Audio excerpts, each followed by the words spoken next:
మీటింగ్స్కని హైదరాబాద్ వెళ్ళాను. అక్కడ ఒక ఫ్యామిలీ ఉంటుంది. వాళ్ళు నన్ను చూడగానే వారింటికి వారి సొంత అన్న వచ్చినట్టుగా భావిస్తారు. అమ్మాయి అయితే వాళ్ళ నాన్న వచ్చినట్టు భావిస్తుంది. వాళ్ళ పిల్లలైతే తాతయ్య వచ్చినట్టు భావిస్తారు.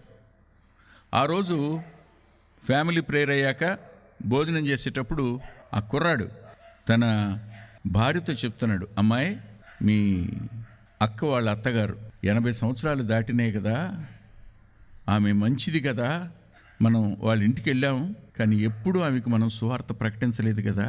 ఇవాళ నాకు అనిపిస్తుంది ఎంతో కాలం బ్రతకదేమో, మనం ఈ వారం రోజుల్లోపు ఒకసారి వెళదాం, వెళ్ళి చెప్దాం.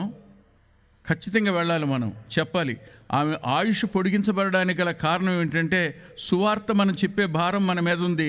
మనం చెప్పేదాకా బతుకుద్దో బతకదో, కాబట్టి వెళ్దామా అన్నాడు. ఆ మాట విన్నప్పుడు నా అంతరంగానికి గాయమైంది, కత్తిపెట్టి పొడిచినట్టయింది. ఎందుకో చెప్తాను. జంక్షన్ దగ్గర ఓ ఊరు, గన్నవరానికి జంక్షన్కి మధ్యలో. నేను అప్పుడు కారు డ్రైవ్ చేసే తమ్ముడు పేరు సుబ్బారావు. తనతో నేను అన్నాను, తమ్ముడు పలానా చోటకి వెళ్ళాలి, అక్కడ మా చిన్న ఆయన ఉన్నాడు, ఇంటి పేరట ఆయన, నాన్నకి కజిన్స్ అనమాట, వెళ్ళు, ఆయన దగ్గరికి వెళ్ళాలి, వెళ్దామా అన్నాను. తప్పకుండా వెళ్దామన్నయ్య అన్నాడు. నేను బయలుదేరదాం అనుకోగానే ఎక్కడి నుంచో ఒక ఆయన వచ్చాడు. వచ్చి, సార్ మీతో కొద్దిసేపు మాట్లాడాలని వచ్చాను సార్ అన్నాడు. వెళ్ళడానికి కుదరలా, ఆగిపోయా. ఆ తర్వాత రోజు మీటింగ్ కుదరలా, ఆ తర్వాత రోజు మీటింగ్ కుదరలా.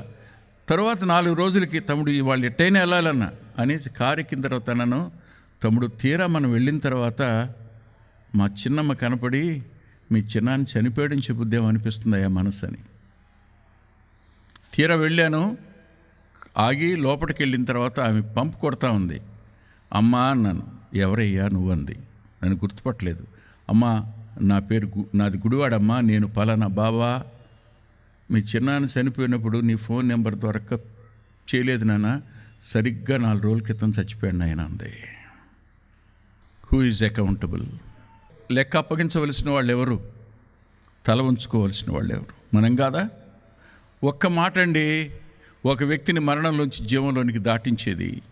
ఒక్క మాట అండి ఆ వ్యక్తిని తీర్పు నుండి తప్పించేది.